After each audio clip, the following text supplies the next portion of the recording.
Во проопозицијската Телма телевизија денеска се отпуштени 12 искусни новинари како технолошки вишок. Оваа вест како бомба одекне во новинарската фела, бидејќи демократскиот медиум неочекувано му ги подкастри крилјата на демократското новинарство и ја обелодени суровата вистина. А таа е дека кризата, таква како што ја создаде СДСМ, најсилно удри по новинарството или медиумите и ги фрли на колена. Нелогичноста на потегот на Телма е што ангажира новинари, пензионери или други хонорарци, а се одрекува од работата или услугите на редовно вработените. Случајот со Телма само го отвори проблемот со македонското новинарство, кој предолго е во агонија, од која засега никој ниту нуди, ниту гледа некаков излез. Локалните и регионалните медиуми цела година се без каква и да е поддршка од државата. Ја укина кризата и политиките на ЗНМ и другите здруженија, синдикати па и невладини, кои наводно ги штитат интересите на новинарите.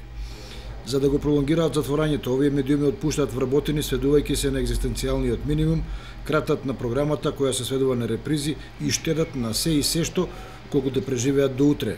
А агенциите за разни авторски и други права со седишта во Скопје по секоја цена се ги наплатуваат побарувањата, поттикнувајќи го безмилосно севкупниот медиумски колапс. Затоа денеска локалните и регионалните телевизии работат со 2, 3 или 5 вработени, затоа селективно се покриваат настани кои изискуваат помали трошоци, затоа нема емисии и слично.